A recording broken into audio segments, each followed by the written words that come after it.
Bienvenidos a un nuevo podcast. Hoy hablaremos de la historia del Puente del Inca de Mendoza, Argentina. Comencemos. El Puente del Inca fue declarado Patrimonio de la Humanidad por la UNESCO y se encuentra entre los cerros Banderita Norte y Banderita Sur, en el departamento de Las Heras. Puente del Inca es una curiosa formación geológica y, a la vez, uno de los más famosos centros termales de la Argentina. Los baños en estas aguas se recomiendan para muy diversas afecciones, y sumados a la singularidad de este monumento natural y el paisaje que lo rodea hacen de Puente del Inca un lugar de características únicas. Ubicado en plena cordillera de los Andes, a 2.720 metros sobre el nivel del mar, el Puente del Inca es un paraje cordillerano famoso por su puente natural, curiosidad geológica única en el mundo y declarada monumento natural. El puente ha sido formado por la acción de las aguas minerales.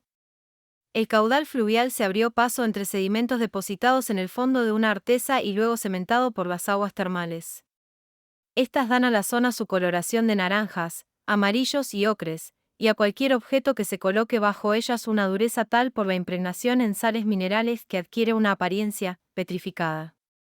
En la margen derecha alberga las famosas termas, con 5 fuentes del mismo tipo, pero de diferentes temperaturas y componentes. Los singulares cerros que hay a su lado y el río Las Cuevas que pasa decenas de metros por debajo del puente completan la postal. La historia del puente comienza con el camino del Inca y sus leyendas.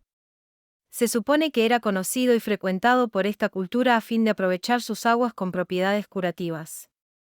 Existen construcciones abandonadas al costado y debajo del puente con pequeñas piletas por donde corre el agua termal, que surge de vertientes naturales con una temperatura que oscila entre los 34 y los 38 grados. Los baños se recomendaban para afecciones nerviosas, reumáticas y ginecológicas, terapéutica para niños anémicos y raquíticos. La zona es propicia, además, para el turismo aventura, el andinismo y el rapel, las cabalgatas, el esquí y los juegos de nieve en invierno. En 1925 se construyó el Hotel Puente del Inca que representó, para su época, un verdadero lujo al que asistían las personalidades más importantes. Luego de sobrevivir a varias amenazas climáticas, que previamente habían dejado inhabilitado el servicio del tren trasandino, el hotel fue destruido por el devastador alud de 1965, pero igualmente hoy sus ruinas son visitadas por miles de turistas cada año. Leyenda de Puente del Inca. El nombre del lugar proviene de la leyenda que cuenta que mucho antes de la llegada de los españoles un gran jefe inca tenía un hijo afectado de parálisis, y luego de intentar todo tipo de curas sin resultado escuchó que, tierras al sur, existía un lugar donde las aguas curativas podían terminar con su desgracia. Preparó entonces un grupo con los mejores guerreros y se dirigió hacia allí. Cuando llegó, observó asombrado las famosas aguas que salían de la tierra, pero de ellas lo separaba un río torrentoso que le impedía llegar.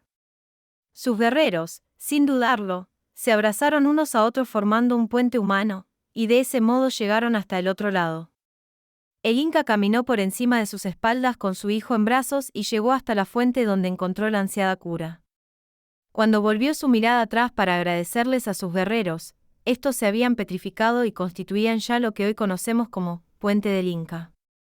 Una curiosidad: Puente del Inca fue el escenario de una etapa crucial en la vida de Juan Domingo Perón, quien, en 1939, había integrado la misión de estudios en el extranjero que el ejército argentino envió a Europa, con residencia en Italia. Se especializó en infantería de montaña, lo que suponía una importante formación en alpinismo y esquí. Cuando regresó, a principios de 1940, fue destinado al Centro de Instrucción de Montaña, que quedaba, precisamente, en la localidad mendocina de Puente del Inca. Existen varias leyendas quechuas sobre la creación del puente. Relatan que antes de la llegada de los españoles el heredero al trono del imperio incaico estaba afectado de una grave y extraña parálisis, por lo que se le recomendó dirigirse desde Cusco hasta las vertientes del Puente del Inca para curarse. Según la leyenda, para que el heredero pudiera cruzar, los guerreros incas se abrazaron unos a otros y formaron un puente humano por el que pasó el Inca con su hijo en brazos hasta la terma, en donde encontró la buscada cura. Cuando volvió tras su mirada para agradecerles a sus guerreros, estos se habían petrificado, creando el puente. Hemos llegado al final de este podcast, espero que lo hayas disfrutado y también hayas aprendido algo nuevo el día de hoy. Te invito a suscribirte, dejarme un me gusta, comentarme qué te pareció la historia de hoy, si la conocías y compartirlo con tus amigos y familiares. Nos vemos pronto con una emocionante nueva historia. Un fuerte abrazo.